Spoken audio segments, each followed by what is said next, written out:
gray zone conflict is increasingly defining 21st century geopolitical competition, and it's challenging our ability to protect U.S. interests.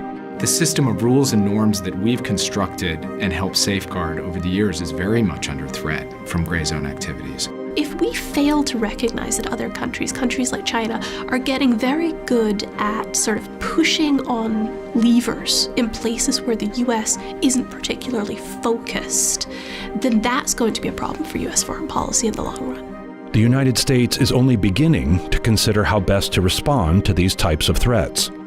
This fight is for the American mind, and that's where we have to start the fight. The battle space is our democracy.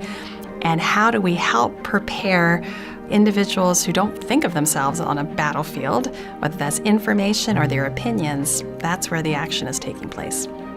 Responding effectively to gray zone threats begins by fully understanding the capabilities, intent, and actions already underway by adversaries.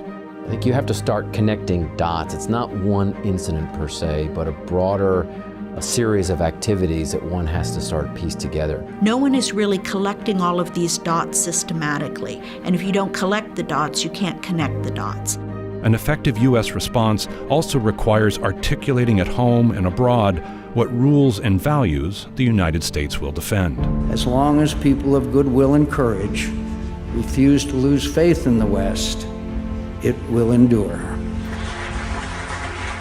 What is going to be essential is for the United States and our NATO partners to start defining behavior in the gray zone.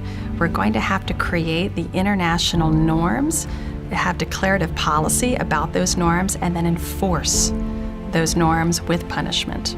I don't think we can do any of this alone, really, but we certainly are the only country that could walk into a group of allies and partners and say, look, here's what we think we ought to do, and let's put some ideas on the table. That is not just a whole of government effort, that has to be a whole of society effort. But it does mean that as we try to operate in an open political and economic model, we do so mindful of the threats that we face, and we pull together as a country